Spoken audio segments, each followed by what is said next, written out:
And thanks for staying with us. Let's move to the U.S., where a federal jury in New York has found former President Donald Trump liable for battery and defamation in a civil trial stemming from allegations he raped the writer Carroll in a department store dressing room in the mid-1990s. She was awarded $5 million total in damages. The case stems from allegations by the writer that he raped her in a department store dressing room in the mid-1990s, and there is more in the following report. The jury, made up of 6 men and 3 women, got the case earlier Tuesday and deliberated for less than 3 hours. During the 8-day trial, attorneys for Ms. Carroll pressed a case to the jury laying out how her allegations fit a pattern or modus operandi for Mr. Trump. In addition to witnesses who said Ms. Carroll confided in them after the incident, the jury heard from 2 other women who described Mr. Trump suddenly turning casual confrontations into sexual misconduct. They also watched the Access Hollywood video clip in which Mr. Trump could be heard crudely describing grabbing women by their genitals. Attorneys for Mr. Trump did not call any witnesses, and he did not testify in the case. They argued Ms. Carroll and the 10 other witnesses her team called were conspiring to tarnish a former president out of hatred for him. I have absolutely no idea. On Tuesday morning, Mr. Trump posted on Truth Social ahead of the verdict, saying he was not allowed to speak or defend himself. Though Mr. Trump was permitted to testify in his own defense, but chose not to. I have absolutely no idea who this woman is. The verdict is a disgrace, a continuation of the greatest witch hunt of all time. Absolutely a shame.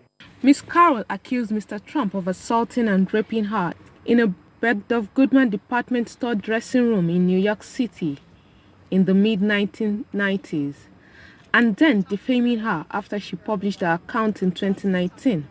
Mr. Trump, who has claimed he never met Ms. Carroll, forcefully denied her accusations. His statements about Ms. Carroll were core of a defamation claim.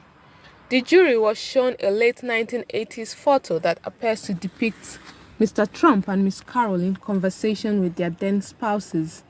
They also watched the moment in Mr. Trump's videotaped deposition when he was shown the photo and incorrectly identified Ms. Carroll as his ex-wife Marla Maples. Defense attorney Roberta Kaplan argued it was proof Ms. Carroll was indeed Mr. Trump's type. After Mr. Trump was told of mistaking the women during his deposition, he said the photo was blurry. Ms. Carroll testified during the trial, saying she bumped into Mr. Trump while exiting the store one evening. Ms. Carroll, who was then 52, said Mr. Trump wanted advice on a gift purchase for a girl. Ms. Carroll, who wrote for Saturday Night Live in the 1980s, said the encounter seemed like a comedic scene until things took a dark turn when they went into a dressing room. She said she told 2 other people about the alleged attack soon after. Her friend Lisa Benbach and Carol Martin. Both were called to testify during the trial, delivering testimonies that largely matched Ms. Carroll's recollection. Mr. Trump's attorney, Joe Tacopina, showed jurors emails and text messages between Mrs.